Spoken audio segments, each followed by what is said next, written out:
Hey everyone, Felipe here. Welcome to another Tower of Saviors card review video. In this video, I'll be taking a look at the non-jackpot cards of the newly announced Diamond Sealed The Lost Saga.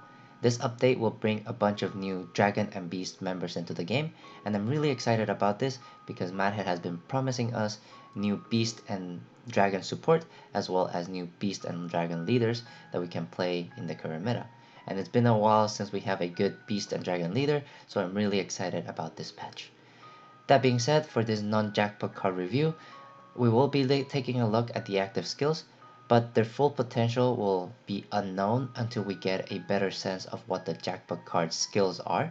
So take everything with a grain of salt. The review that I do today might change depending on what leader skills and team skills are announced next week. Without further ado, let's begin. First non-jackpot card that we have is Mirage of Dream Huailing. This is a water dragon with a CD6 skill, and his effects will allow you to have 50% effect of other attributive runestones for the monsters and leaders attributive runestones. If the monster and the leader are of the same attribute, this effect increases to 100%. And for every dragon present in the team, you get an additional round of this effect to the max of 5 rounds for 5 dragons. So this means that you can keep this effect up semi-permanently if you're running a mono dragon team. However, in my opinion, the effect is not that powerful. 50% effect of other attributive runestones is kind of small.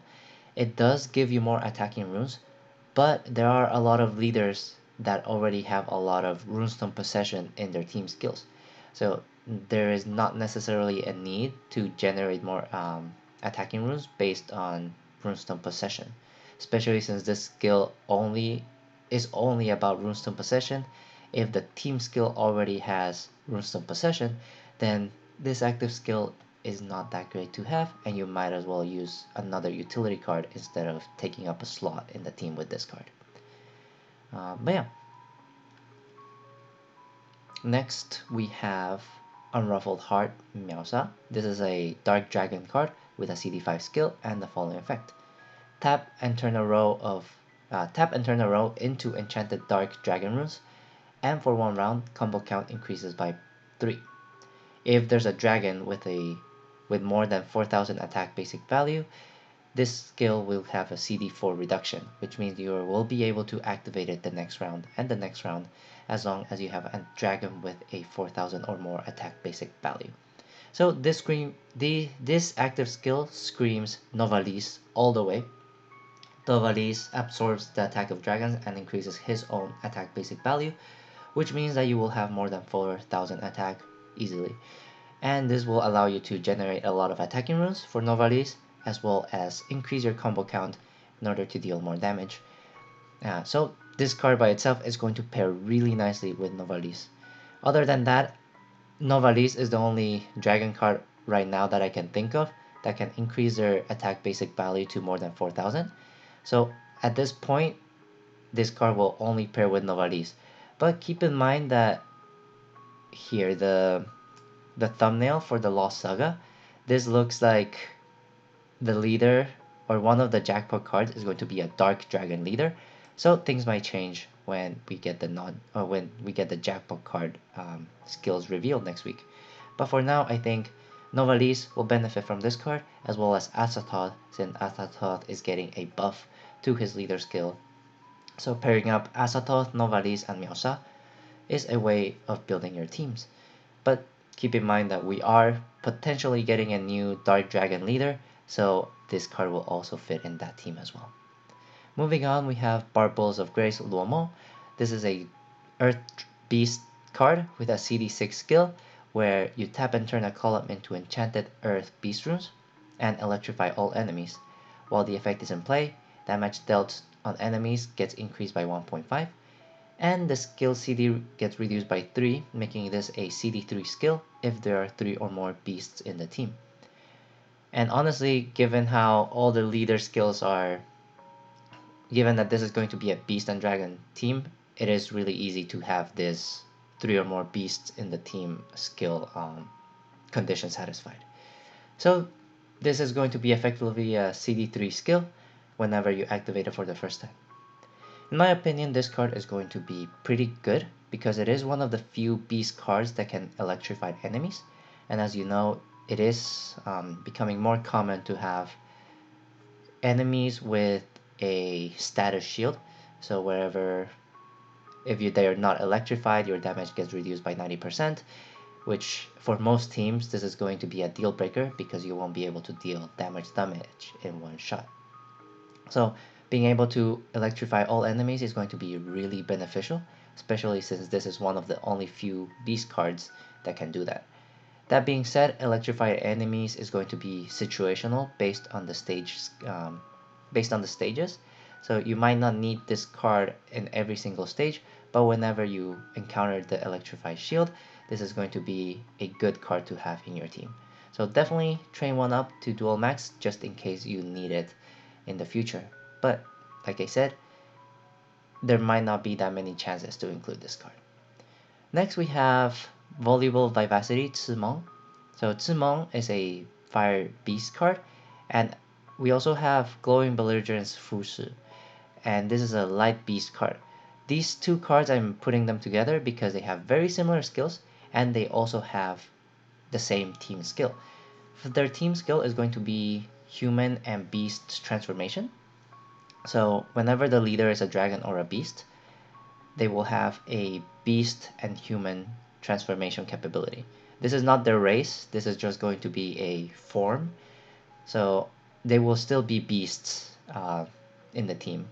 But when you are in beast form, you get an attack and recovery boost of 1.5. And when you're in human form, you get an additional -1 CD whenever you end the round. So this means that every single round, your cooldown will be reduced by 2. This will make Zimeng's active skill a CD4 skill in human form, and Fusu's will also be a CD4 skill in human form. So in order to turn into human form, you have to be damaged by the enemy, which honestly it's pretty easy if you only get hit once. And in order to transform into beast form, you have to activate your active skill. So honestly, I think this team skill is really nice and really useful because it will give you attack boosts when you activate your skills, but it also allows you to activate your skills faster by reducing your cooldown by an extra 1 every time you end the round. The only thing that I would like to say is that this would be a nice team skill for every single non-jackpot card. Like if Lomo had this as well, or the dragons had dragon forms, that would be a pretty cool addition to the game. But it looks like only Zimeng and Fusu will have this team skill, and maybe the jackpot cards will have it as well, but we'll have to see. But yeah, so the team skill is really nice, but their active skills are also pretty useful. For Zimeng, you explode the column below the monster as well as frozen runestones, so you can get rid of this board hazard really easily, and you ignore sticky runes and tornado runes for 2 rounds. And additionally, you get a 1.8 attack and recovery boost for fire members and beast members. 1.8 is higher than normal, usually you get 1.5, so 1.8 is going to be a really nice attack boost, as well as you can ignore a lot of board hazards with this character, so you can ignore frozen runes, you can ignore sticky, as well as tornado runes. So in my opinion, this is going to be a nice utility card. Still a little bit situational, since you have to counter these 3 board hazards, and if the stage doesn't have any of these hazards, then there's no reason to bring her in your teams, and might as well slot another utility card in there. But yeah, overall I do think Zimeng is going to be a good card. Frozen runes are annoying. Sticky trail, especially permanent sticky trail, is also really annoying. So being able to nullify that is going to be really useful. Next we have Glowing Belligerent Fusu.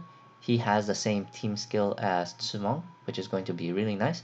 And his active skill is also pretty good. He also gets rid of a board hazard that you explode electrified runes. So if you have a lot of electrified runes, like top row and bottom row, this will make it really easy to get rid of them and make your life so much more simpler on those enemies. Additionally, for 2 rounds, light monsters and beast monsters will deal damage regardless of Quintet Elemental Shield, and they will launch an extra attack of their own attribute, as much as 50% of their own attack. If you're running a mono beast team, this means that you're launching 6 extra attacks, which could be really useful to kill certain enemies. But I think the most important thing about this skill is that it helps you ignore Quintet Elemental Shields. So having that in an active skill is really good, so you don't have to bring a craft to break Quintet Elemental Shields or Time Tunnels or any of those. Especially if you end up with Runestone Drought and don't have all five elements on the board, or if the enemy is really annoying and does not let you dissolve certain things. But yeah, being able to ignore Quintet Elemental Shield is going to be one of the most useful skills in the game, since it will make your life easier when you encounter those enemies. That being said, Fusu is also going to be pretty situational, since you only explode Electrify runes and deal damage regardless of Quintet Elemental Shield. You don't have any attack boost, but you do have extra attacks being launched. So yeah, pretty situational, but I can see him being used in the current meta for his active skills. Like I said, we will have to wait for the new jackpot cards. Maybe they have a team skill that increases attack and recovery when you have cards of the same diamond seal, so that will encourage us to run cards of this series, so like Fusu or Tsumong, regardless of whether we need to counter frozen runes or electrify runes. But yeah, so that's all the non-jackpot cards for this new patch. In my opinion, if I would have to rank them, I would put Huailing last, just because Runestone Possession is really common nowadays, and usually it comes in leader skills and team skills, so you might not need to run Huailing in your team. So Huailing goes last. I will put Roma next, just because he is a little bit more situational, only electrified enemies, but he's going to be pretty essential if you need to inflict electrified status on your enemies. Next, I would put Tsumong and Fusu together, just because they have really good board.